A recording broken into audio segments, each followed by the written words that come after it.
It's the Fellowship of the Geek Show, a weekly podcast about comics, the comic book industry, and other geek pop culture.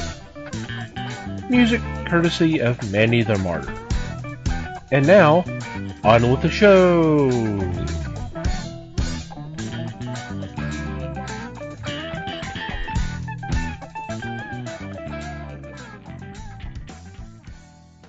Hey there, everybody. It's the Fellowship of the Geeks podcast. My name is Thomas Chick, and joining me for this episode is Mike Marlowe. Hey, gang. Les Webster. Hello, all. And Liz Newman.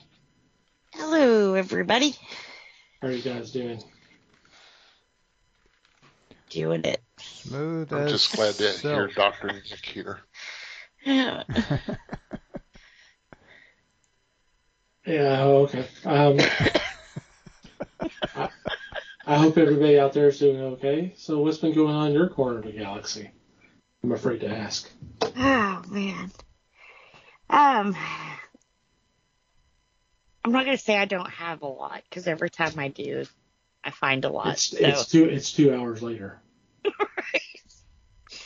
I'll say I'm glad October is almost over. This is... Kind of rhymes. Yeah. Been a hell of a month.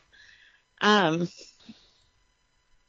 only thing I really have to talk about, which might take a minute, is, and also is going to be very spoiler laden. So if you are not caught up with Gen V, don't listen to me right now. I was wondering where Jensen was going to come in. Yeah. Let's Here's get the it over Jensen with. news. Let's get All it right, over with. everybody. He I'll be finally back in made 2 his hours. appearance. They've only got 2 episodes left, so it was like, come on, he's got to show up somewhere, and he did. Wow. I'm still trying to get used to hearing like Jensen cuss and talk about sex and, just totally not be Dean like I've seen him for 15 years. Soldier Boy, we kind of got that break in. Whole season, we got to see him totally just breaking that mold and kind of like a Disney child star breaking out of their mouse ears. I kind of felt like this role is kind of that for him. I'm not Dean.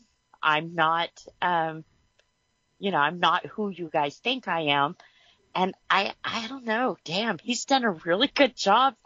I guess I probably blushed the whole 10 minutes he was on the screen. He probably came up with about 100 different ways to say that somebody was masturbating, which some of them I've never heard of before. So. Oh, really? I can probably hook you up with a George Carlin routine that'll fix that problem. Right. No, now this is after me. I'm very familiar with George Carlin. I listened to Sam Kinison, all the best of them, and some of this was kind of like, wow, he went there. He really went there. Care to expound? No. She can't do it without blushing again, anyway. Yeah. I mean, I'm sure we've had an R rating before, but never an X. It's only normal and explicit. It's just the 2 ratings. I mean, right. Yeah, we get more than this... 2 or 3 F-bombs in an episode, and I'm slapping explicit on it just out of habit. Right. Can't remember the last time I didn't. But anyway. I with all kidding aside though, I liked the way they used him. I was kind of leading more to the they were going to use him like with the Captain America PSAs that like they did in Spider-Man. Oh, so you found yourself in detention, those kind of things, but they didn't, and I'm so glad they didn't. But now I'm curious where that footage came from where he's doing those. Oh, so you got caught whacking the weasel. Okay. Right? Well, there goes the rating. On On this show, I think I've said this before, and just to sell the point home, if you've never watched The Boys, that's okay, because they don't really lean into their sister show very much. They do mention names from the show, but it's never to further the story along. So all of this so far has been completely contained, if that makes sense. Usually with spinoffs, they lean in pretty hard on the show that they spun off from, just to kind of remind you this is a spinoff, you know. I don't think they've done this. It's completely new characters. There's no comic book to hold them back on this. This is completely fresh. You do you, you know, find a way. I do still think that they're leaning into the parodies on superheroes. So that's still cool because, you know, you can figure out who they are and that kind of thing. So I've been really impressed with this. They pulled out the puppets on the last 2 episodes. That's kind of weird. It's not that that is a I euphemism mind. I haven't heard before. Jeez. Well, yeah, there's been some puppet sex too, so it's kind of weird, you know. Kind of reminded me of who did the whole thing with puppets? Was that the South Park guys? The Team America? But this is like Team America with Sesame Street puppets. So it's kind of weird. But like I said, it's not weird where it's like, why did they do this? But it's kind of like, this is different. You know, it's different. It's different. So I've been enjoying watching this. Like I said, I think they handled his cameo beautifully, because right now, by this, you know, the end of season 4 of The Boys, he is frozen again, and we don't know if he's alive or dead. So it was nice to see him alive in the present tense, just to see him dead again. They zapped him. It's like, God damn, how many times do I have to watch Jensen die? Oh, I'm sure there's a YouTube video. Yeah. Oh, I'm sure. But I will have to say, being zapped like he was better than the rebar. So, just say. But yeah, that's, if you haven't watched it, I really encourage you to watch this one. And I know I talked about it last week too, but if you have not seen The House of Usher yet, I went back and did like a rewatch. Already? Because people are like, oh yeah, Damn. it's that good. But you know how it is though. A movie or something comes out and then you get the YouTube videos that break it all down. Well, I started watching one guy's review on it, and he started pointing out the stuff. And it was like, wait a minute, I didn't see that, you know. So before I listened to what he had to say, I went back and I kind of slowed down and I watched it again. Because the first time you're kind of like holding your breath and like, oh my God, is that really going to happen? And the second time around, it's still very good, but you know, you can kind of, you know what's happening, you know. So some of those details I was able to see more, and it's kind of like, wow, you know, he did a really good job telling this story. Like I said, it's not purist. So if you're expecting him to tell Poe word for word as his stories and poems were, you are going to be disappointed, because it's not that. They do quote some of it in there, but it's not that. But you can very much see where the influence for these stories and stuff came from, which I appreciate the hell out of. And actually, I think Poe would have appreciated the hell out of this. So if you haven't seen it yet, you definitely at least give it a shot. You know, one episode, if you're not hooked on it, then you're not going to like it. You know? So easy enough, you know, just give it one episode. But I'd also heard that, you know, this ends his 5-year deal with Netflix. and he's going over to Amazon Prime. Who did we say was getting the Friday the 13th series? Was that Amazon or was it Hulu that was getting the series or making the series? No, I don't remember now. I don't remember right now. I can look it up real quick. I'm curious. I'm hoping.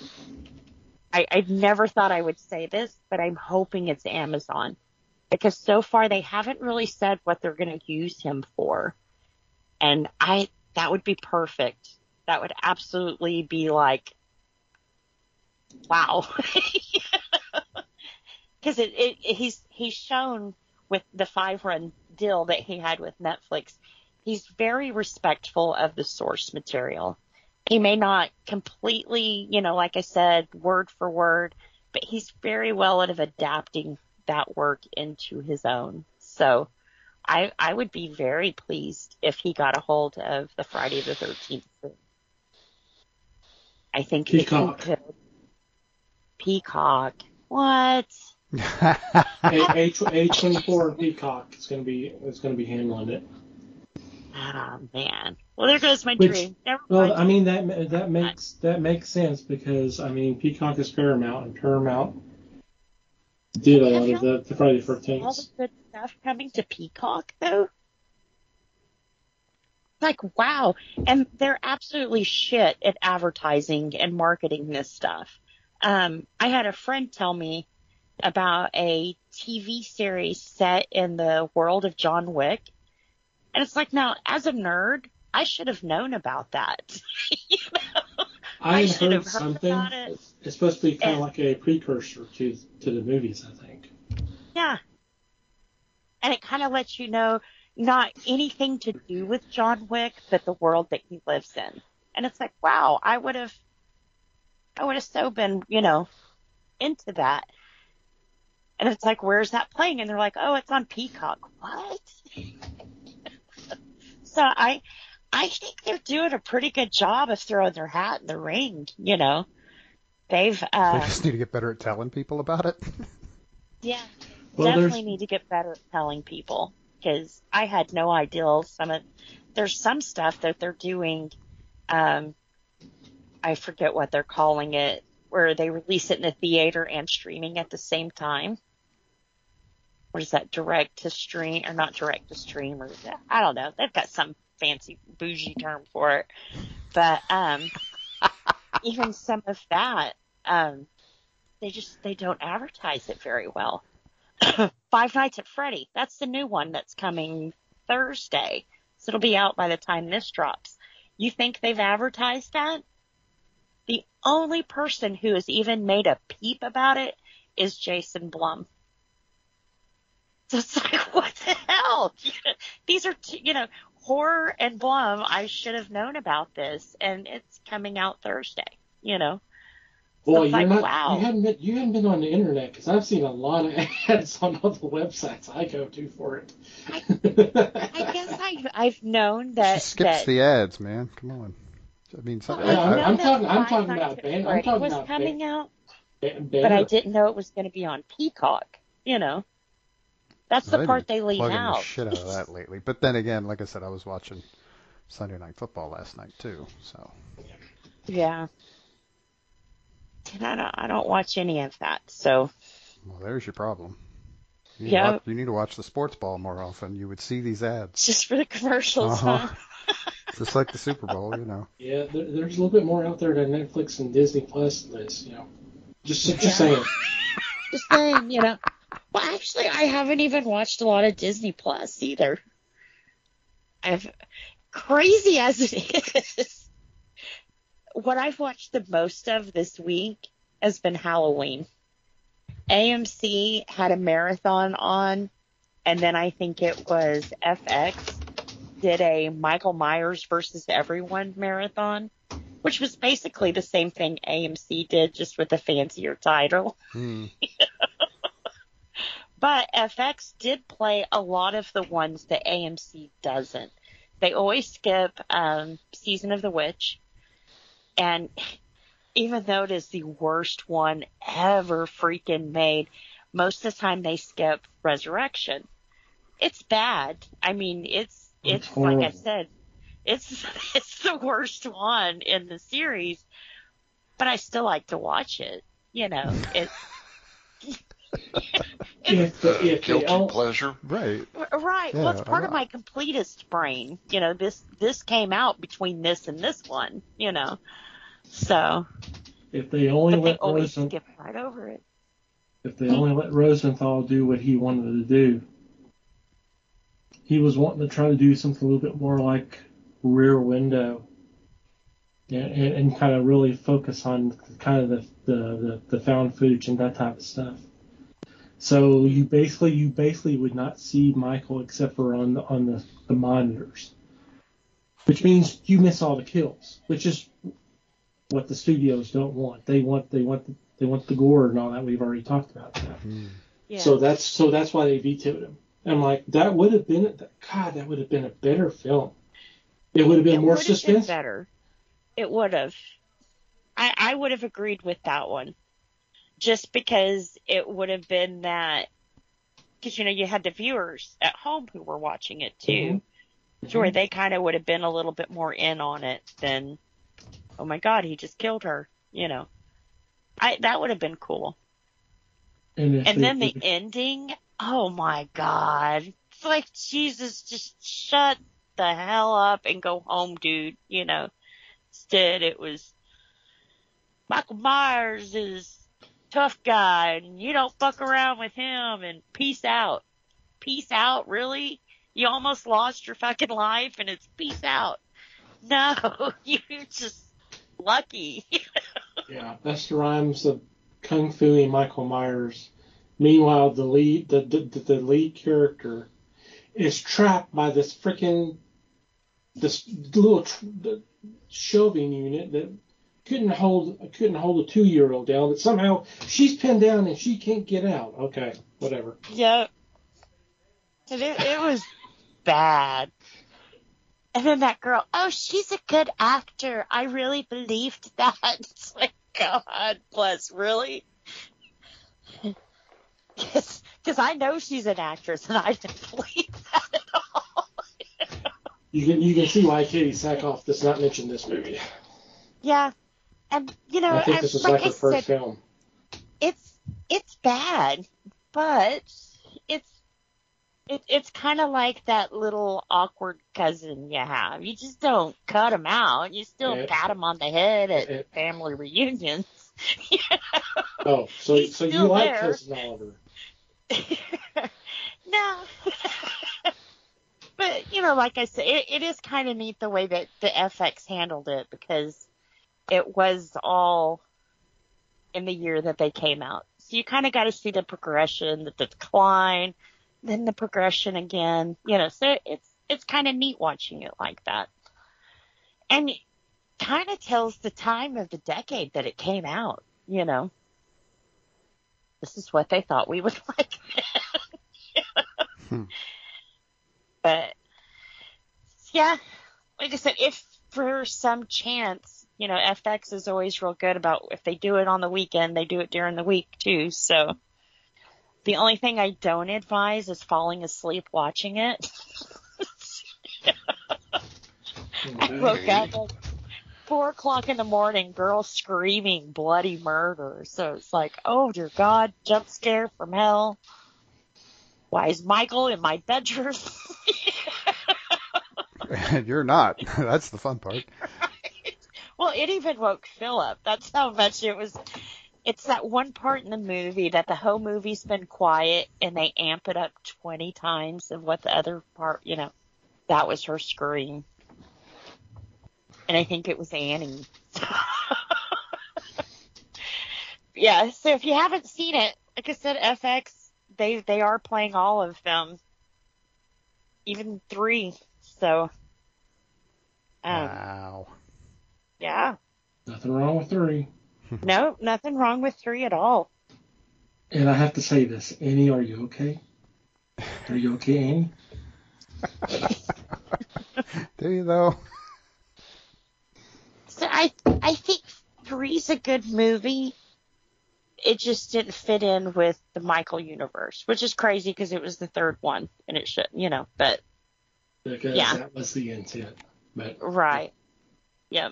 But we don't want to go into that again. Right, we've had that conversation. And like I said, it's a good movie with all of its faults. It's a good movie, definitely better than some that we've watched here lately. So, and yeah, after Halloween month, I'm definitely going to have to fix my movie algorithm. I'm getting some really weird recommendations, and it's like, no. You talk about that. I was thinking about this the other day. It's weird because I'm about there too with all the horror movies. But watching Turner Classic Movies on November 1st after a month of all of this, and they're just showing anything comedy. I mean, they'll do Joe Brown, they'll do the Marx Brothers, they'll do something, and it's like, oh my God, it's just so freaking refreshing. It's because you've just been kind of inundated with the darker side of things, and then all of a sudden here's guys being total idiots, right, and making you laugh your ass off. I think that's such a smart move on their part to do that, because they'll do the horror movies, but it's all the classic stuff. But but even that, after a lot of that, it you kind of need to get away a little bit. So I applaud them for do that. They do that every year. I don't know who the focus is this year. I haven't even looked yet. But it's always a welcome relief. I don't mind horror. I like being able to turn the TV on and there's something good on. What I wish is they just wouldn't pack it all into October. Why not spread some of those movies out? Why does it have to be October to watch The Hills Have Eyes or Jeepers Creepers? Why did they wait until then to bust that out? Give it to me all year long, and then you can do Marx Brothers during the day and Halloween at night in October. Well, I mean, they're on periodically. I mean, you got to hunt for them, obviously, but I mean, but it's October. You're supposed to be scared. That's why there's only 100 houses open in October, not the rest of the year. Yeah. But now we're starting to get Christmas in August. So tell me the difference. Why can't we spread Halloween out like we're spreading Christmas out? Well, I'm not. I wasn't really directed at you. Don't worry.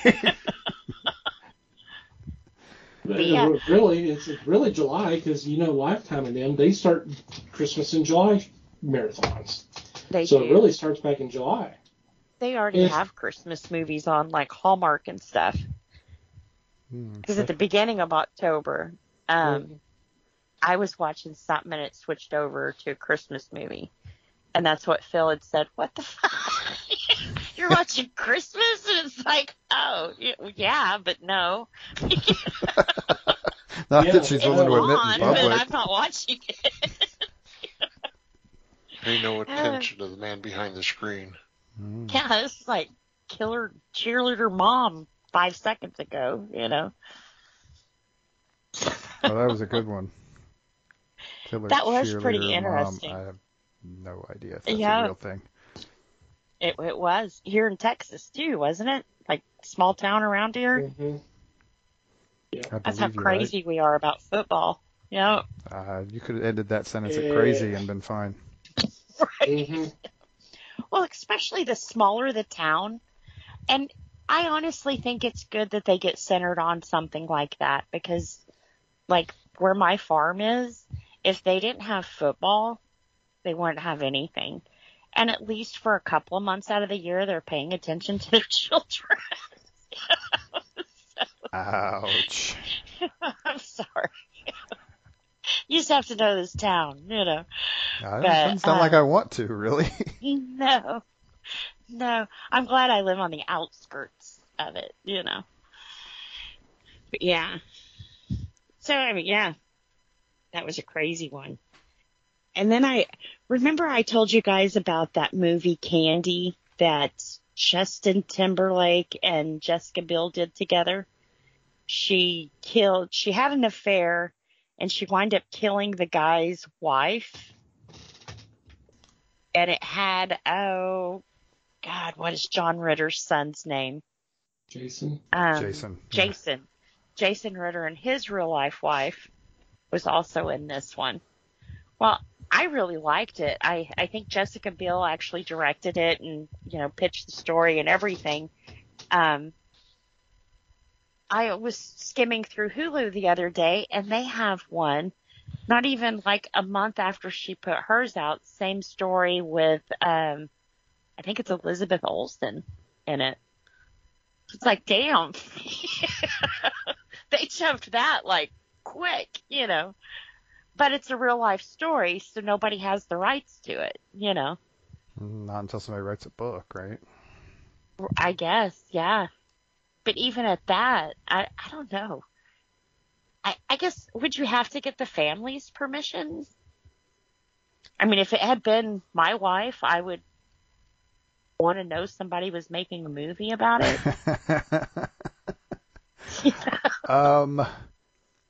I don't know if you do. I mean, I think it would be polite, but yeah. I mean, other than the fact that you need somebody to tell the story one way or another. Otherwise, you're just pulling it out of frickin' articles, news articles, which is probably not good. And nowadays, they have to share the, which is what I watch on YouTube almost all the time. They have to share the interrogation room videos where most of the times where these confessions and stuff are happening. So you would get the story from the killer or whatever themselves, just from, what is that? Another fancy term, Freedom of Information Act or something. Yeah. Where that's all public since they're servants and blah, blah, blah, blah. Mm-hmm. But they've started releasing more of that kind of stuff. And wow. I mean, you could pull it from that, but oh my God, those things are long and boring and they would take forever. Can you imagine having to sit there and watch that and sit there and take notes? Okay, you're probably the wrong person to ask this of, but you're already sitting there taking notes. I was watching one the other night, and it was like, this mother was accused of some really horrible things, and watching the two cops handle themselves, knowing what this woman has done, you have the proof, you're just needing her to tell you what she's done. I don't know how they can do that.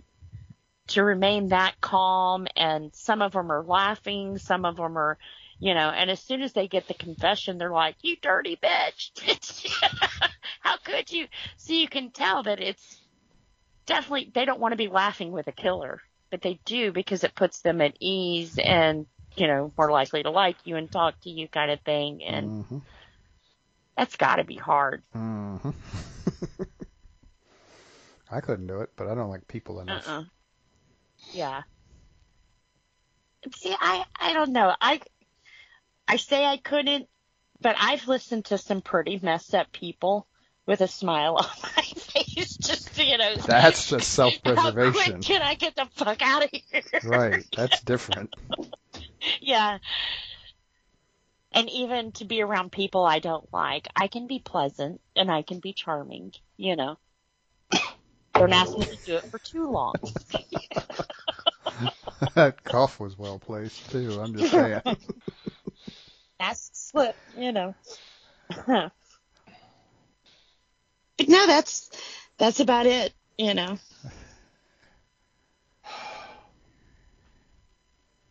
Cool. Mikey. What? Your turn. Oh, I get to talk? Cool. Good luck. Oh, it was so tempting to just say I didn't do shit this week, but the real truth is I did a bunch of really not fun stuff. So, except for one little thing. Well, Okay, it may have been more than one little thing. We did record a podcast last week.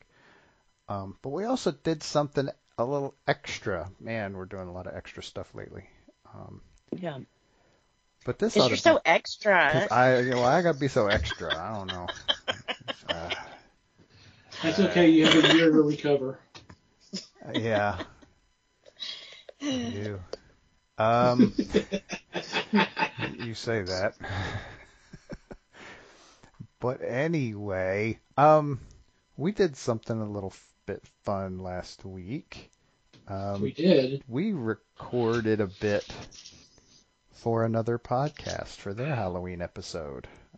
I'm assuming they're going to use it. If not, I don't know. But no, I'm kidding. So allegedly, I mean, unless they find an excuse to throw our crap in the trash, we're going to be on the Invasion of the Remake podcast. I think Sam told me they were going to drop it on Halloween. I do not know if that's. I'm not 100% sure that's what he told me, but that's what I remember, and that's close enough. But yeah, they do some fun stuff. If you're not familiar, one, we've mentioned them before, though it's probably been a while. At least I have. They are a fun little podcast, and if you like our casting call episodes, I mean, that's pretty much all they do. So there you go. If you don't like our casting call episodes, I'll direct you towards Pitney and Amelia's Bitchin' Boutique. But if you like our casting call episodes, they have a pretty dang good time with it, and it's a lot of fun. They take some really interesting movies and remake them, and they take remakes and talk about them too. But yeah, so we're slated for a quote-unquote guest appearance on their show, so that'll be fun. We had a good time with that too, I think. I did. I don't know about y'all. Yeah, we did. Yeah, we did. Yep. Yeah, It's always fun to sit there and make fun of everybody else. So absolutely. It is. Absolutely. Wait a minute. Were you making fun of me that whole time? Hang on. We like snark.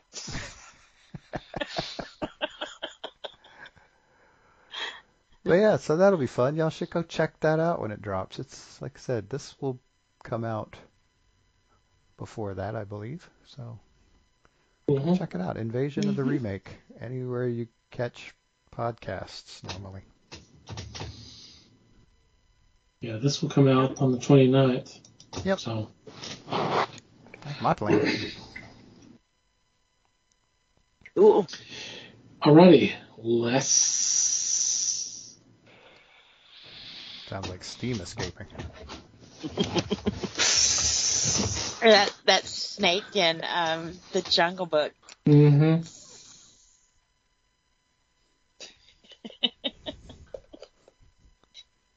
trying to figure out where I'm supposed to enter.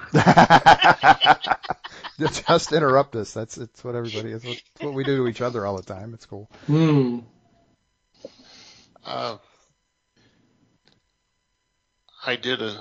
watched a few movies this week, and I was pleased with most everything I watched. I will say that. I did get to watch the movie I forgot last week, and I want to know where they bought the spaceship with lawn chairs for their takeoff and landing. Did you like that? Oh, God almighty. Sounds comfy, though. They got it from Wish. I want to know who decided that's what they wanted in their cabins.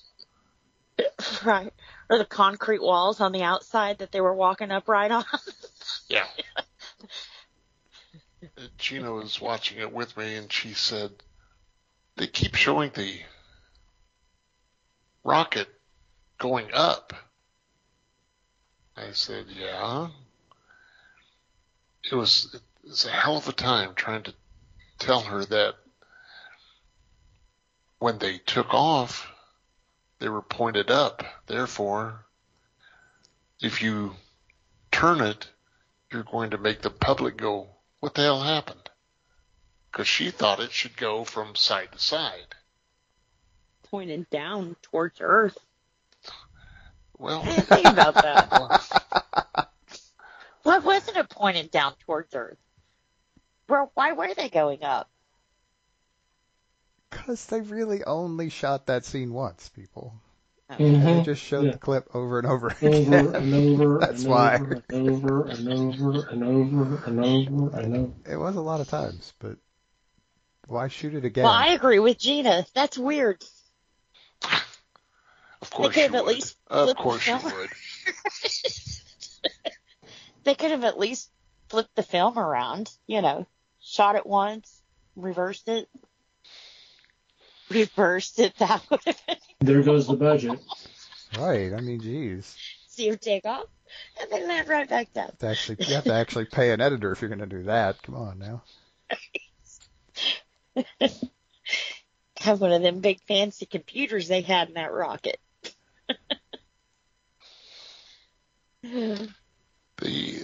Some of the things there were just so silly. They got a monster that really needed a pedicure and a manicure. Yeah. They had a bazooka on a rocket ship, had grenades on a rocket ship, and it never crossed their mind that if they had those explosions, that they would all die. Yeah. They'd implode. Yeah, but hey, it's science. Well,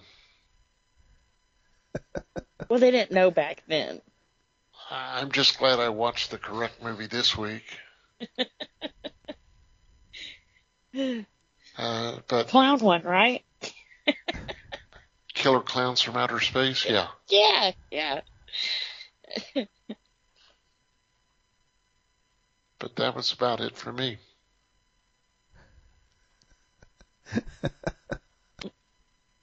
Cool.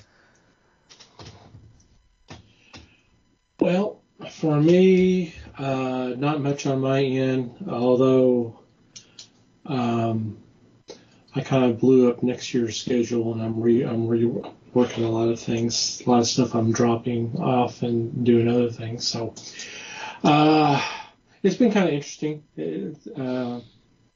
trying to work things out to where things might work a little bit better for all of us. So not so much fun, but well, except for me, I kind of have fun messing with it, but it may not sound like fun to everybody else. Excel doesn't usually inspire a lot of fun. I don't know. I like charts and It stuff. can though. if you Well, do it I- right, but people don't tend to go there first. Well, to be honest, I don't use Excel. I'm using Google Sheets. Google Doc. Mm-hmm. Cool. I have Google Sheets on my bed. Yeah, Not I really. have to use Excel. 'Cause it's like, man, I've been paying for this for so long that I have to use. Well, that's the thing. It wouldn't let me use my older Office. My new computer wouldn't let me use the older Office. And I'm like, I'm not gonna freaking spend this kind of money when I can do the same damn thing with Google Docs and Sheets and all that shit. I was like, Yeah. Yeah. To me, it's just another learning curve that I don't want to learn. it's not that bad. Yeah. I haven't done any kind of Like macros and shit. macros or try to do pie charts or anything like that. Right. Just Yeah. don't get complicated and you'll be fine. Pivot Yeah. chart. Or How about Venn I like pivot diagrams? charts. Diaphragms? I just want. Wow, really? Venn diagrams. I just want a young pie lady. chart because it's the. Jesus. I just want a pie chart because it's the tastiest chart.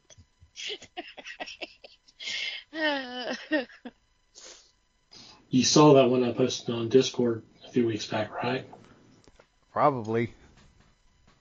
Pie chart says this is how much I've eaten and how And much. how much I haven't. How much has is left? left. Yeah. Yep. Yep. I did see that. That's true. That's what the it best is. one. Mm-hmm. Before we get into this week's discussion, I do want to point out that we will not have a new episode next week. We are taking this. We have a scheduled week off. So let's just go ahead and right now and wish everybody a happy Halloween. And also, by the time we come back, for most of us, we're gonna have a time change. By the time we come back, Ah. Yay. so it's gonna be dark at 4:30 and light at 6:30 in the morning. Yay! The dogs will start waking me up at 4 o'clock instead of 5 o'clock. Yay. So Do you want me to phone call them to make sure they're up? yes, please do. I'll have them call you. Oh, I'll be up anyway. Yeah. So I guess we go ahead and say right now, happy Halloween. Hope everybody has a good time. If you're taking the kids out to trick or treat, stay safe. But I hope y'all have a fun time. By this time this comes out, I'm sure most of the Halloween parties will be done since Halloween's on a Tuesday this year. And if you go into the haunted houses, hope you have fun, stay safe. And same thing, go see horror movies. So I just hope I hope y'all have a good time. Yep. Yeah. And aren't we doing a movie Saturday? This doesn't drop until Sunday. Why do I keep thinking we're doing like a... Oh, okay. Well, we talked about doing something the weekend Cut before that out. Halloween, but that's as far as the guy was talking. Okay. So I kept thinking I missed a movie or something. So no, we can talk about that later. We can do something. One more thing I want to bring up. Since I just mentioned it, we do have a Discord that's open for anybody to come join us if you'd like to hang out with us when you're not listening to the podcast. We post a lot of news items, stuff for discussions, stuff to laugh at, videos, just anything. It's just a lot of fun. We do activities like we'll do movies. We'll do like movie nights. So just a lot of stuff, a lot of fun stuff. Sign up for accounts free. The apps are free in the app stores. We do have an invitation on our homepage, www.thefellowshipofthegeeks.net, and usually one or two of us are on there all the time. So just come on and hang out with us. Yep. Join us. It's fun. Good, clean fun. Well, I don't know about that. Okay, not really, but Clean it's for us. fun. Clean-ish. All right. With this, we are ending this year's horror movie month. And this year, our theme has been 50 sci-fi horror. And we're wrapping it up with The Thing from Another World, the 1951 movie that was based off a short story, although I think they call it a novella, called Who Goes There? It's okay. A novella is just a long short story. That's right. And this film has been remade. Of course, The most popular one is the John Carpenter from 1982, I believe, and then they did a prequel to that one in 2011, I believe. Which, yeah, I'm not going to say anything about that one.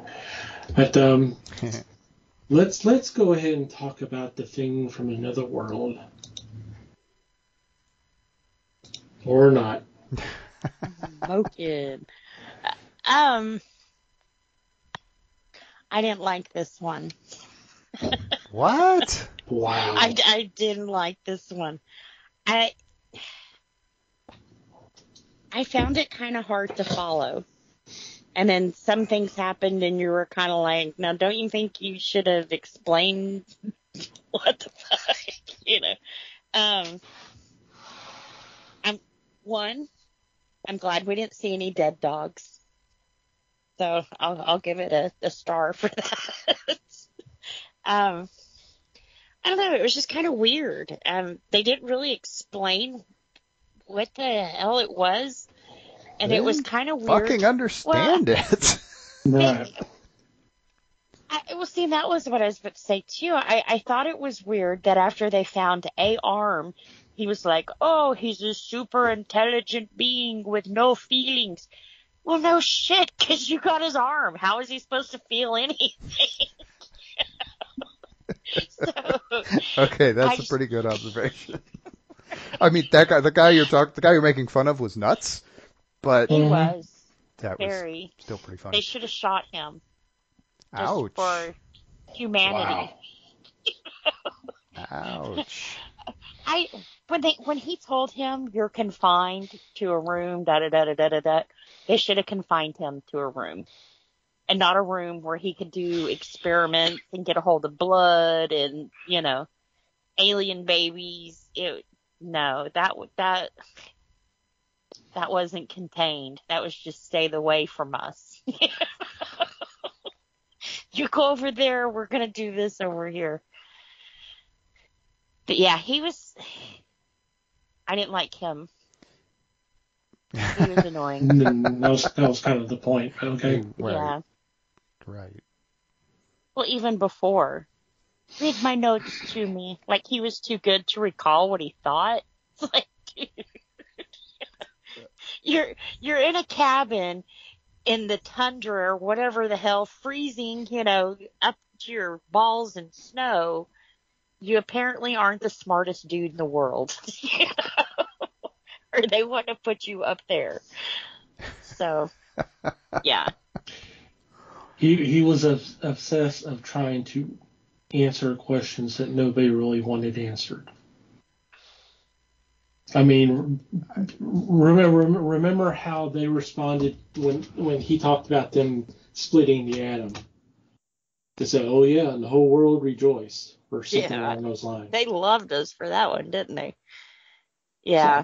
So and that's what was crazy is he was willing to sacrifice all of humanity for what, one token of knowledge? I mean, it just he was just willing to sacrifice all of the people around him, not necessarily all of humanity, just everybody there. Well, they had already told him he's making Martian babies. He's going to take over the world. Could you imagine 1,000 of these guys? I don't know how many times they told him that. Think of 1,000 of these guys, And it wouldn't have stopped at just them. It would have been the world. So he was willing to sacrifice everyone because he thought this thing was smarter than us. Right. Yeah. He didn't understand it at all. Yeah. And he was the one who most thought he did. Yeah. Yeah, he was, in a sense, the bad guy here, for sure. He was. And they did everything they could to set him up that way. I should have shot him. Yeah, but especially when he was putting their lives at risk. That's a threat. You neutralize a threat, and they never neutralized it. They didn't have to kill him. Just shoot him in the foot or something, They were under orders not to do anything, to protect everybody, but also protect the creature and the ship and all that. Right. Orders that didn't make sense because the people giving the orders didn't understand anything either. Right. Yeah. Right. They And weren't there seeing what was yeah, going and on, then you know. these poor Air Force guys show up in this civilian scientific facility in the inhospitable Arctic, and there wasn't really much they could do. I mean, they were not on their home turf. There was not a jail cell they could stick the sumbitch in. Yeah, didn't they're exist. military. There's a lot you can do, you know. But yeah, But they already I just show think what when they said bullets confine could do. him, he should have been confined a little better than where he could have ran off and did these experiments. And the first clue to them was when they were in the garden, and he's like, "Oh, y'all can leave. Shut the door." What you in here hiding? You know, we didn't see nothing, and now all of a sudden you and the best guys are going to stay in here? No. I would have made him leave with us. Or search the room better. How did he see it and 20 people in the room didn't? Because it was his lab. And that was the greenhouse. Okay. Where the dog was. Right. It was Carrington's greenhouse. And Carrington just kind of glanced over and saw this. People walked in and all around this room, and nobody glanced had where he did. They were okay. So that was a bit of a plot device to make him be the smartest guy in the room. That's fine. That's all well and good. Yeah. But also, he was one of the few people who had been in there before. I mean, Henry had never been in that room before, so he wouldn't know what to look for. He wouldn't know anything was out of place. I would have noticed a dead dog. I would have noticed that. Well, the dead dog was in the box, which didn't Was open closed. after the guy. Right. Yeah, Nobody opened the box. The box was So closed. how did he know the dog was in the box? they didn't. Don't remember. It's like Schrodinger's cat. Which sounds way better than Schrodinger's dead dog. But anyway. Yeah. Dead dog in a box. Worst parlor trick ever.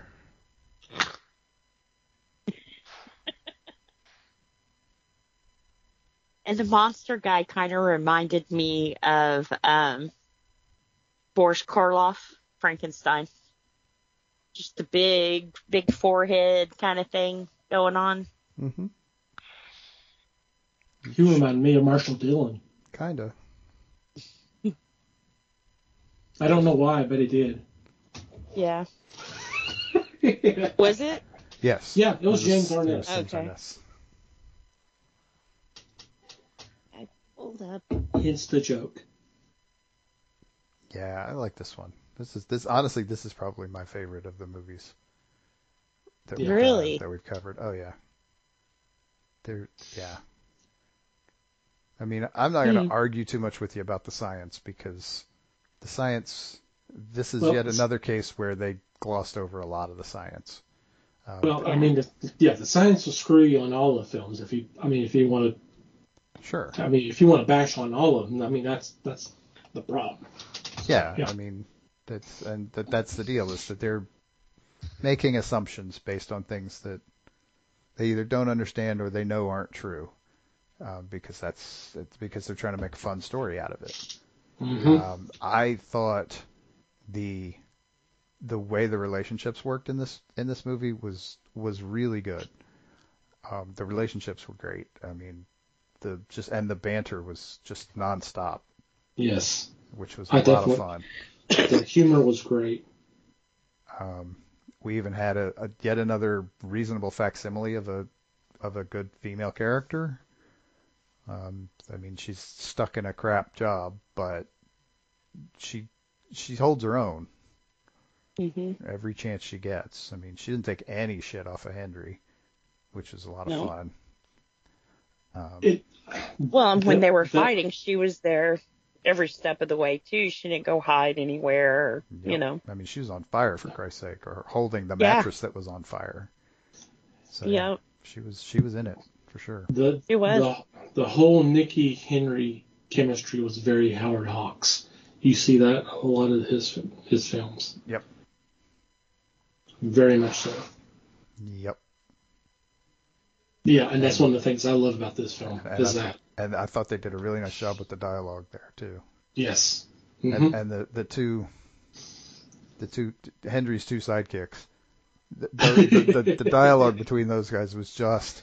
I mean, part of me would love to find out that a lot of that was ad-libbed, just because that would be fun. But Yeah. if honestly, if dialogue moving that fast was scripted, I'm just as impressed Right. because they were talking fast and getting after it, and it worked really well. Um, and yeah, I mean, they're facing a monster. They don't have any idea what to do with it, and the scientists are only barely helping because Carrington's holding them back the whole time. Yeah. Um, which is, I mean, kind of what you'd expect from a character like Carrington. He's kind of an uptight prick, and he thinks he's the smartest guy in the room, and even though everybody in the room seems to be smarter than him. Another fun character profile, really. Not a likable one by any stretch, but fun, an interesting twist.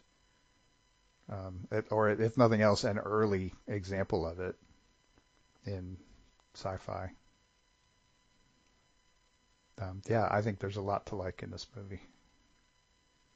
Honestly, to be honest, and this is going to be controversial, I probably like this version better than the John Carpenter version. There's a lot to like in it too, but Right. I think I like this one a little better. Amazon always does like their X-ray and trivia.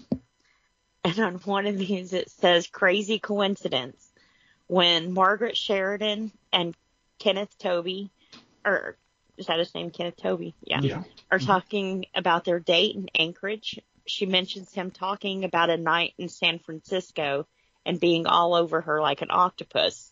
5 years later, Toby would star in a movie of It Came From Beneath the Sea, a movie about a giant octopus attacking San Francisco. Lovely. That's funny. 5 years later. Yes. 5 years later, That's yeah. great. Nice. Inspired by? Who knows? Anything's possible. Les, do you want to go or you want me to go? Go ahead. Yeah, I love this movie too. I definitely love the humor. It helps the characters become a little bit more relatable and you actually care about them a little bit more because you're seeing that side of them, not just this dealing with the crisis at hand. I've already talked about the whole thing between Nikki and Captain Henry.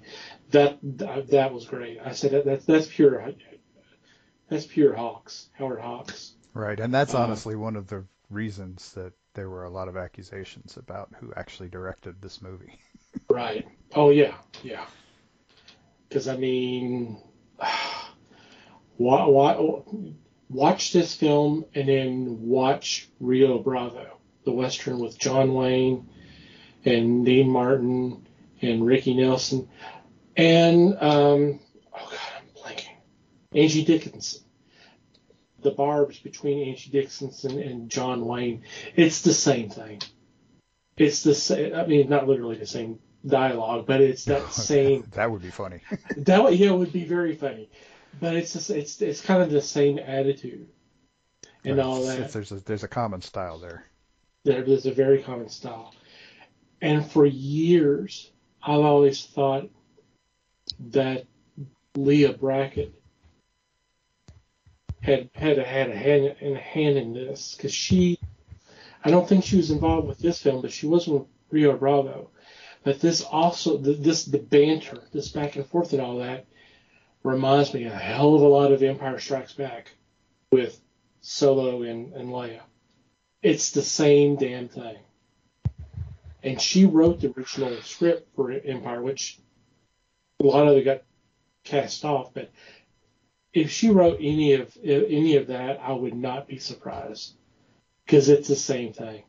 It's that same attitude and that same back and forth and all that.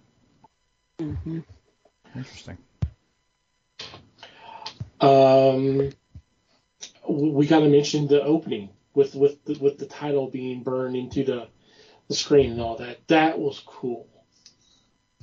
That was a cool effect for 1951. That is. Mm-hmm. It's still pretty impressive for now. It is, right. I mean, Carpenter did basically the same thing. Mm-hmm. 30 years later. And it was cool then. I got to mention the music. I love the music. It's by Dmitri Timkin, who's done a lot of awesome soundtracks. And I'll just go through a list of them real quick because I got them written here. I've already mentioned Rio Bravo. He did that one. Strangers on the Train, Hitchcock. Ooh. Gunfight at OK Corral. The Guns of Navarone. It's a Wonderful Life. High Noon. Last Train from Gun Hill, which I highly recommend if you've not seen that one, with Anthony Quinn and Kirk Douglas. And Carolyn Jones. And Mr. Smith Goes, I think I already mentioned Mr. Smith Goes Washington. There's quite a few, and that's just a small list of his scores. That's a hell of a list, too. Yes. And I think this was an impressive score for this, what's considered a B film. You know, I mean, everybody kind of looked down at sci-fi films back in the 50s. Mm-hmm. This was a pretty impressive score. Or at least I thought so. Yep. I mean, that's most of I get where you're coming from, Liz, regarding Carrington. I get that, but a lot of that, yeah, like Mike said, they geared him to be the villain. He was going to be the obstacle. He was supposed to be the asshole. He was supposed to be, he was supposed to be the obstacle to, to make things even more difficult, make the situation even worse. So, I mean, that was the whole intention. Definitely did that. I mean, that's basically it. I do need to mention that amongst the cast is Paul Frees. You probably recognize his voice because he did a lot of voice acting, a lot of cartoons, including Moose and Squirrel. Mm-hmm. So you actually get to see the face behind the voice, which was kind of cool to do. If you're not familiar with him, Google Paul Frees and just be amazed at all the voice acting he's done from the 60s, 70s, and 80s. He was everywhere. He was everywhere. Okay, Les? Well, I'm going to chime in and say this, too, was probably my favorite movie of this group.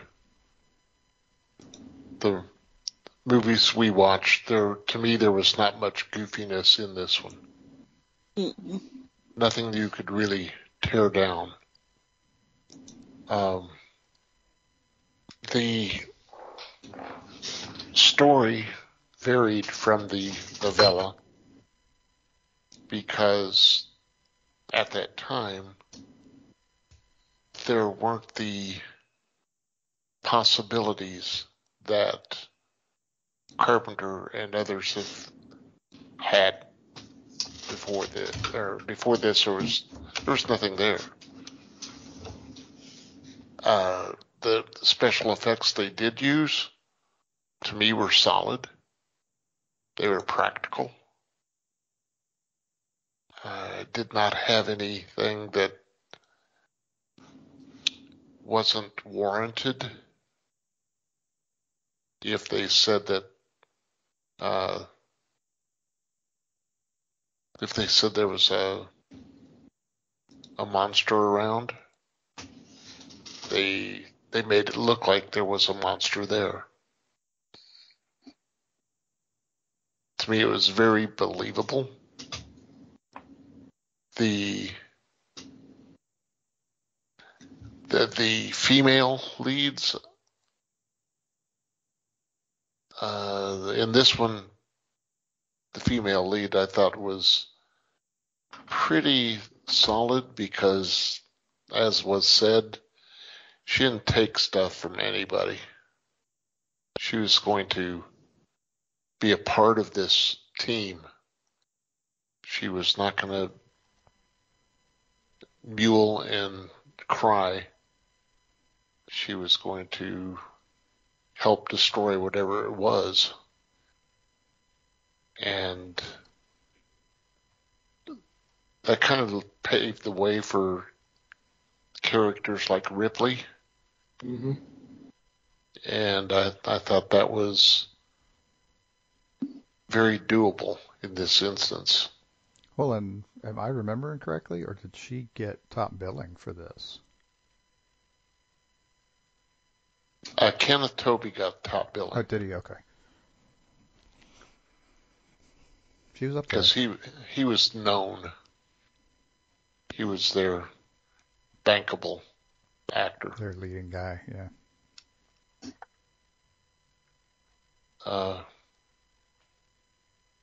This is one that I would sit down and watch again without a problem. And luckily, one of the streaming services does have it, so it's not that difficult to find. And to me, it's really enjoyable. Mm-hmm. So, to me, thumbs up. Thought it was a good, strong movie. Did not veer all that much from the novella. Only things that were not possible were some of the items they did for special effects. Like I said, stuff that wasn't around at that time. So, I'm going to say thumbs up, and if you get the chance, sit down and watch it. It's well worth the time. Yeah. I agree. It's worth watching. Yeah, Liz. Yeah. Hey, we've said it before. It's all right. You don't Not you don't have to like cup them of all the tea. same we do. It's fine. Yeah. Right. We You have different should. tastes. I mean, you're wrong, but we all have different tastes. Totally wrong.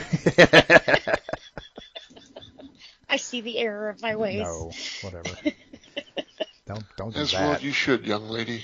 Right. If I was going to suggest, if I was going to suggest that you watch it again, I would say don't fixate on Carrington. In fact, you could honestly ignore him and probably still enjoy the movie. Yeah. Just, I mean, yeah, he's there. He's an asshole. Fine. Focus on everybody else. Focus on Toby. Focus on or Henry. Focus on, especially focus on Nikki, because she's a lot of fun. She was. Even just focus on Scotty, the journalist. He's actually a lot of fun. He's actually a little bit annoying at times, but he's a fun character. Let's say he's a funny annoying though. Yeah. But he was typical for that time. Mm-hmm. Yeah. That's the kind of... He was bordering on a stereotype for the journalist roaming around trying to find their big story. Right. And he did deliver the iconic line, "Look to the skies." Keep watching the skies. Keep watching the skies. Yep. Ooh. Wasn't that made in Wasn't that the working title for E.T.? Could have been. Maybe. I don't know. Don't know why that struck me, but if it comes around again, I'm going to punch it. Mm-hmm. Put up with that shit from that thing. No. I thought they had something on that. But yeah, it's been used in quite a few different things. Mm-hmm. Became an iconic quote considering to be embellished of the 1950s sci-fi film genre. Oh, as emblematic. As it invokes the flying saucer hysteria of the day, as well as the Red Scare and the threat of nuclear war. It has been reused and is used and referenced in modified form and countless times by movies, TV shows, theatrical productions, song lyrics, book titles, and websites, usually with humorous intent. I don't know. I don't consider nuclear war humorous intent. Not too funny there. Yeah, but there were movies of that were funny. Yeah. Dr. Kildare, The Russians Are Coming. Red Dawn. The Dome? Mm-mm. Is that what you said? Red Dawn. Oh, Red Dawn. God, scared me. She said the dome. She didn't say biodome. Oh, hell no. That's even worse.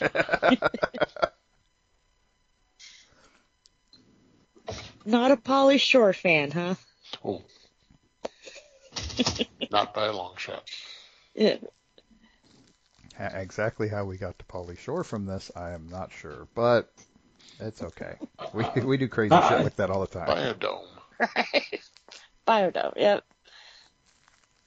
Buddy. Hey, buddy.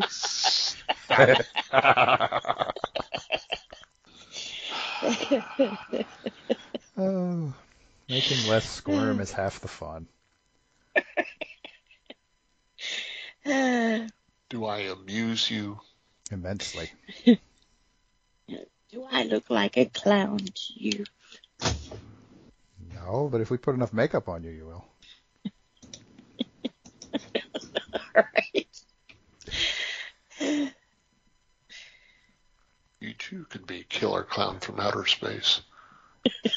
Absolutely.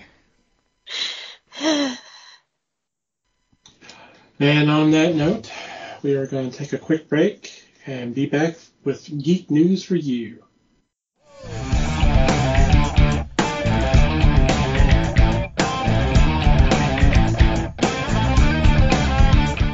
And we're back. It's time for Geek News for you. In this segment, we bring a couple of news items to the table for discussion. And for this week, it is Liz and myself. And Liz, would you go first, please? All right. Well, this one we have probably talked about a few times. Quite a few times. Spawn. It's supposed to be happening. The last movie came out in 97. Good movie. Todd McFarlane always talked it up. Yeah, I'm going to make another one. Then he got sidetracked. But at San Diego Comic-Con, he finally made the announcement that he's doing this. And it's past we're doing this to watch for when it comes out. And part of what kind of was like, yeah, he said this before. We could probably pull up 1,000 times where he has told us this before. But what got me interested in this is he has picked Jason Blum, or Blumhouse, to help him do this. Okay, if you've lived under a rock, Blumhouse is probably one of my favorite horror film directors. Jason Blum is just amazing. I love the way he thinks, the way he lays things out for you, and just totally fucks with your mind. And to me, that's a good horror aspect. Not necessarily, he's got blood and body counts and that kind of thing, but I like something that kind of makes you think and twist you up a little bit. So to hear him getting a hold of Spawn wow. I, I'm I'm almost scared to get too excited about this, though, because this is Todd McFarlane, and it has been a we've quarter of heard a this. century. Yep. But a few months back, it's been a little bit longer than a few months. I'm losing track of time here, but I'm wanting to say closer to the beginning of the year. Jason Blum did a poll on Twitter, and he asked people. He was like, "Hey," I forget which project he had just finished, but he was like, "What should I do next? You know, I don't know. What would you guys like to see from me?" And almost unanimously, his fans told him that we would like to see him do a comic book hero movie. I don't think he's done, unless it is like totally skipped out of my radar. I don't think he's done one of those yet. No. So to think of a comic book hero getting the Jason Blum treatment, oh man, we're in for a treat. We're in for a real big treat. The only thing I can think of that would even come close is Garth Ennis, maybe. Just that little twisted horror aspect to his work and stuff. So I'm excited about this. And also, not just the poll, but Jason Blum himself also on Twitter has come out and said, "Oh yeah, we're doing this. You know, I'm down for this. I love this project. I've talked with Todd, not Todd McFarlane. I've talked with Todd." So they've talked quite a bit about this project. First name with each other, you know. So I'm excited. I really honestly hope it gets done this time, and not only gets done, but it doesn't set in an editing room somewhere, you know. I think they've said that, was it Jamie Foxx? He's been tied to it for a couple of years now. Yeah. And I think they're going to keep that. And you know, a couple, maybe 10, 20 years ago, you told me Jamie Foxx, I would have laughed. His roots, his beginning roots, he's a very funny guy. But I've seen him in some, I can't recall, but I know I've seen him in some parts where he showed a little bit more depth. Because I think with Spawn, you're going to have to. This is a very tortured character, you know, not too funny. So he definitely can't rely on his funny roots. So we'll see. I'll give it a benefit of a doubt. Although when I think Jamie Foxx, I think he would better be suited as the Violator. But I don't know, because he is funny. He's a crude, funny, nasty little clown, you know. So, but I think whoever steps into this with all the hype that's been surrounded around this movie for almost 30 years now, in my opinion, the great cast that they had on the first one, John Leguizamo, I can't remember if you say his name right. Yeah. Excellent. I mean, Michael Jahal White, I think, was Spawn. Excellent. I mean, captured the Family Guy at the beginning, and then yeah, did really good. So I'm curious to see this, and I'm hoping that they start at the beginning. I know people are like, origin story. No, we need an origin story. It's been 30 years, and these newer people who are watching comic book hero movies and stuff probably are not too familiar with Spawn, and definitely not familiar with his origin story. So I'm hoping we get another good origin story, one that we can build from, and maybe get a couple of movies out of this. So we'll see. She's already talking franchise. Jeez. Right. Well, don't you think it would be kind of hard to pick up 30 years later from the first one he did? Yes, I do. So, yeah. But I think just start over, you know. Then go. But yeah, he was talking second one right after the first one came out. So He was. I definitely think he'll talk about a second one for a few years after this one comes out. So, like I said, keep your fingers crossed.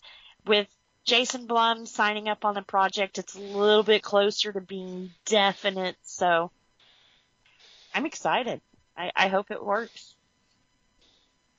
Yeah, could be fun. Could be. In a very dark way, of course. Very dark. Yeah. All I have to say is just, you talk about Jamie Foxx having the range and all that. Remember, he won an Academy Award for Ray Charles, the Ray Charles film. Yeah, That's Ray. what I think. Yeah. For Ray. So, yeah, he can act. Yeah. I said I've seen him in some deeper roles since his funny roots, you know. Mm-hmm. And honestly, it's probably hard for someone like that to break out of that. Well, I think it's generally if you're really good as a comedic actor, that you're a good actor. I mean, God, look at Tom Hanks. Yeah. All he did was comedy when he first broke out, but once he started doing serious roles, he's, with very few exceptions, that's all he's done, and he's been praised. Yeah. So Sometimes it works, and then I think like Jim Carrey, sometimes it don't. Cable Guy was crap, you know. And that was, I think he did that at the wrong time. He did that at like the prime of funny for him, you know. We weren't ready to see him as the Cable Guy. I don't think we'll ever be ready to see him as the Cable Guy, but God, that was a bad movie. Never saw it. But then he's done some. Didn't he do, what was it? Eternal Sunshine on a Spotless Mind? Uh-huh. Yeah, that one was really good. But to your point, that was several years later. Yeah, after his prime of funny. Right. And I say prime, Jim Carrey will always be funny, but during that time when you had Ace Ventura, Pet Detective, The Mask, all this funny stuff right in there, and then you throw Cable Guy in the middle of that. Jeez. Yeah, he tried to do something different. Ah, yeah, How well it sometimes went. it works, sometimes it Right. doesn't. yeah. Well, I'm glad he didn't quit, you know. Well, not quit, but quit trying for those roles, because he made it work eventually. So, yeah. No. I'm gonna have kind of be reserved about this because, yeah, I mean it could be exciting, but you know, after seeing what just came out recently with the Exorcist sequel, that's not been well received, and they spent so much money thinking they were going to do a franchise off that, and I don't see that happening. I mean, it's these are different things. I grant you, but you know, Who did the new Exorcist? it was Daniel. Is it Daniel? Was it Daniel Gordon Green? Whatever. Yeah. The It was guys. David Gordon Green. The guys that did the Halloween trilogy. They did The Exorcist. Mm. Whoops. So Again, they can't all be hits, right? right, they can't be. I'm just yeah. Yep. It'd be interesting to see what they do next. Well, with the Halloween, he had Blumhouse tied to him too, so you know. Just saying. Uh-huh. It's hard to suck with Jason, you know. You realize Blumhouse did the thing from Another World, right? Mm-mm. The No. 2011. No. I was like, nah. No, not at all. I mean, Not in any way. few misses for me, you know. Sure. Not all. He did The Purge, and I can't stand that series. So, to me, that was just stupid. It was a stupid ideal. It was a stupid movie, and then they made 4 of them. So it was like, stupid. I'll get ready for number 5. That's all right. So, Well, there was also a series, I believe. Didn't they do like a streaming series or some such like that? I don't know. I don't know. I hadn't seen it. No.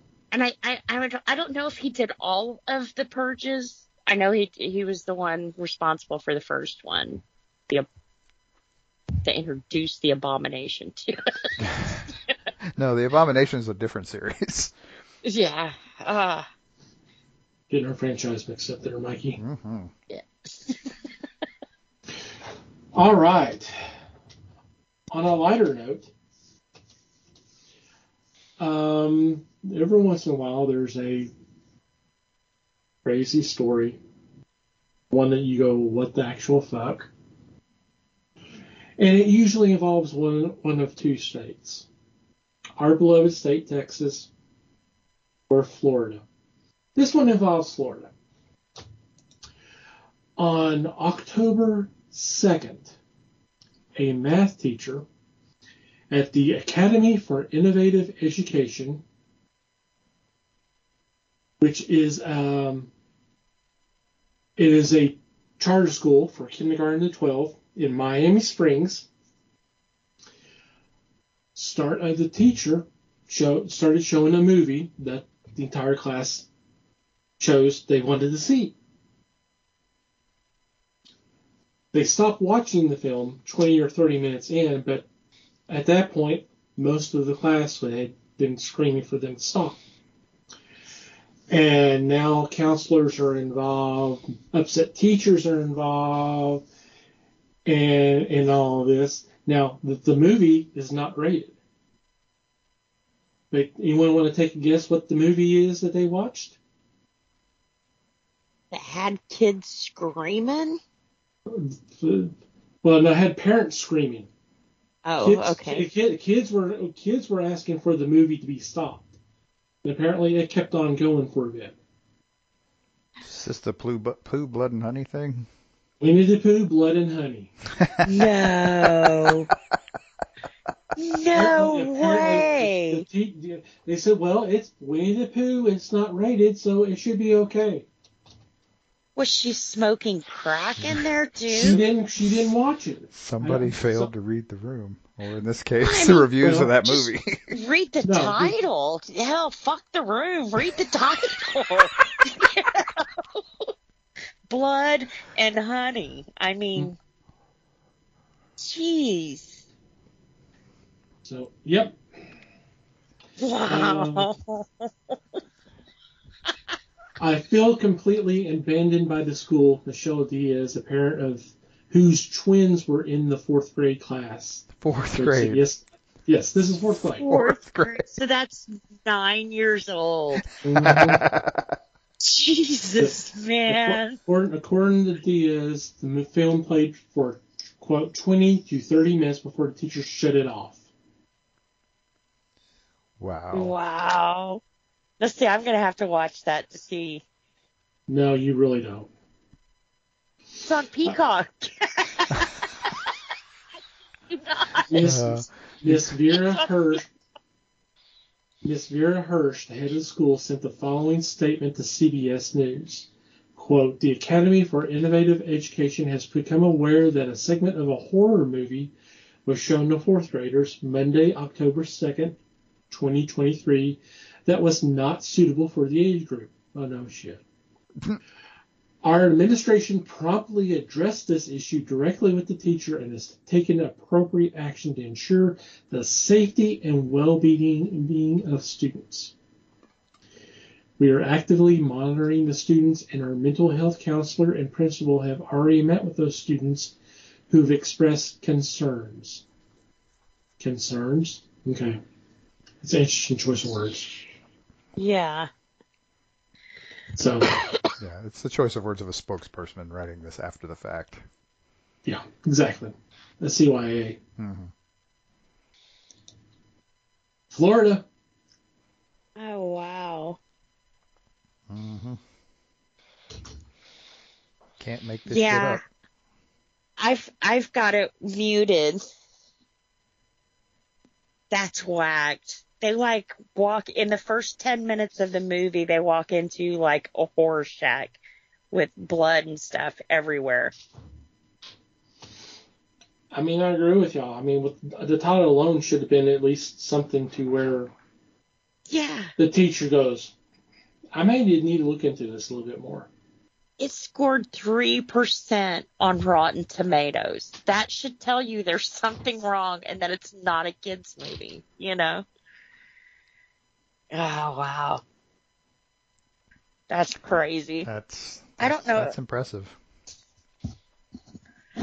Well, hell, when James was 4 years old, I let him go stay the night with my sister, and she let them. Now, Tina was probably 9, he was 4, and she let them watch It. Well, it's got a clown. God damn it! Do you know what I collected at the time? Clowns. So this kid comes home, won't go to sleep at night, screams every time he walks into a room where I have clowns, which is pretty much every freaking room. So it's like I thought, why the hell would you even think that was a good idea? Oh, well, they asked me. That's why you're the adult and they're kids, you know. You're supposed to be the smart one and say, no, that's fucked up. You can't watch that, you know. Golly. Same thing in this. They're kids. Mm-hmm. Wow. Yeah. Never a dull moment, people. Never. And oh shit.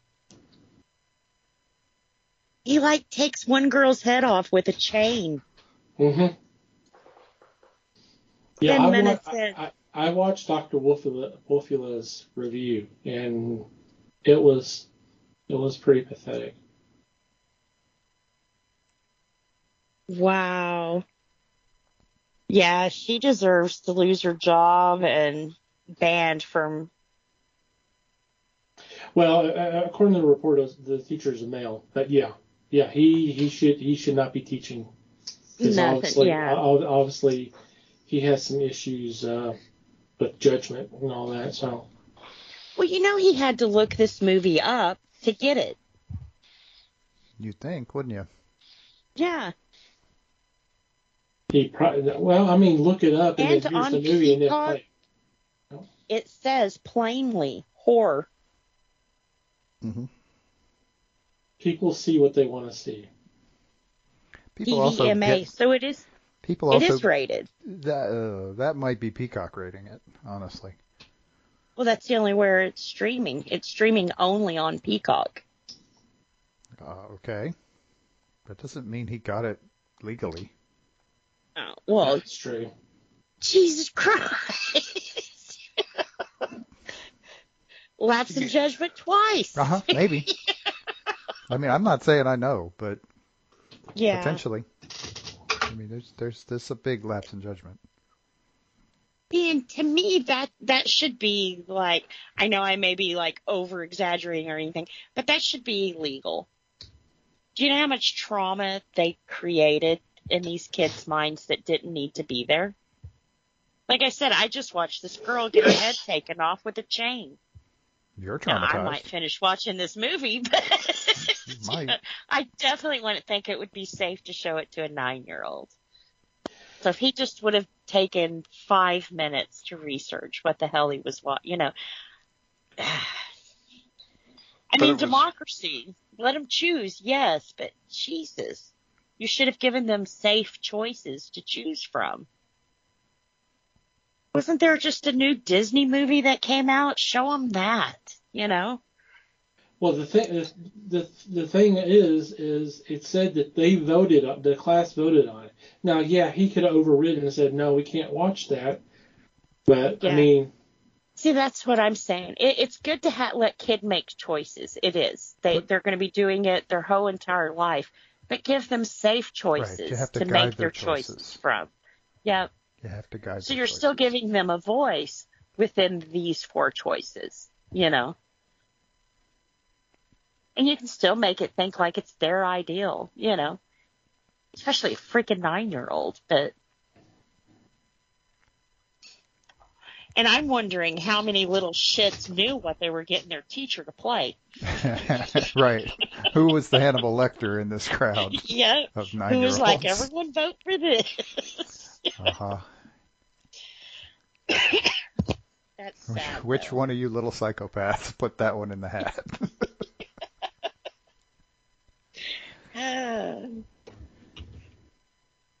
Wow. all right. Any special shout-outs or anything this week? You know what? Screw it. I'm going to do this. We're recording this on Monday night, and we are in the Dallas area. And the Rangers just won the American League Championship Series. So Yay. we are excited. We go into the World Series. Sorry for the sports ball reference and all that, but Oh. I thought this was the World it's Series. exciting. No. This is to decide who goes to the World Series. In the break, we were Abby explaining something. baseball to Liz, so it's cool. Why was there so many games then? That's how they do it. Okay. This is There's a lot of how we games. do it. But they don't do that in football though, do they? No, football plays fewer games. Football's got a lot more contact involved. They can't afford to do that. Like 20 games before the World Series. 20? After playing 20 to get to that. Apparently, we've got more lessons for Liz's baseball stuff. But anyway. Yes, go Rangers! Woohoo! I'm kind of sorry I brought it up now. But anyway, I did. I'll stand by it. Nah. Why would I do that? It's fun.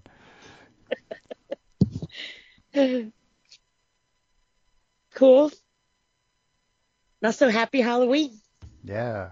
Happy Halloween. Yep. Happy Halloween. And just a reminder that we will not have a new episode next week. But we'll be back for the following week, and that'll be our stretched down to the end of the year. We're getting there. You're getting there. We're going to make it. Maybe. Oh, God. I'm so ready for this year to be over. You're not the only one. Yep. There's a few of us. Okay. If there's no other ones, we'll just go ahead to our regular shout-outs. Want to thank Pop Goes to Culture for allowing us to be part of the great network of fellow podcasters. We recommend that you go check them out. There will be a link in the show notes. We also want you to check out the fine men and women who make up Potter Family, who've been so kind enough to spread the word of the fellowship by retweeting our links. And the best way to check them out is to go to Twitter or X or whatever you want to call it. Do a search, hashtag Potter and Family. Scroll through whatever catches your eye. Click on that link and download that episode. We hope you have a great time listening to them. We want to thank Manny the Martyr for supplying the music to our podcast. In our show notes, we'll have a link where you can check out their other music. And finally, you, dear listener, thank you for downloading and listening to today's episode. We value your feedback. Any questions, comments, suggestions, complaints, observations, what have you, please send them our way. Email address is email@thefellowshipofthegeeks.net, or you can go to the website, click on the About Us tab, and there's a contact form that you can fill out there. If you join our Discord, we do have a channel specifically for feedback, so you can post your thoughts there. On social media, we're on Facebook, The Fellowship of the Geeks. On Twitter, Instagram, and Hive Social, we're at Fellowship Geeks. Follow us there. If you want to follow our personal Twitter accounts, Mike can be found at Mikey Geek. Liz can be found at LN_Geek. Les may or may not be found at Fake Les Webster. And I can be found at Tom TC Geek. And from wherever you download our episodes, if you'd be so kind as to rate and review the show, it would be greatly appreciated. Any final thoughts before we say goodbye? Just thanks, everybody. Thanks, everybody. Be sure to take in the movies we have covered. Yep, there's some good ones there. Mm-hmm. Thanks for listening, everybody. We appreciate your support as always. Until next time, geek on, my friends.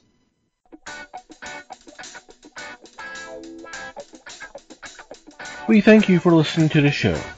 Comments, suggestions, and questions can be sent to email at thefellowshipofthegeeks.net. You can follow us on Facebook at The Fellowship of the Geeks and on Twitter at Fellowship Geeks. Until next time,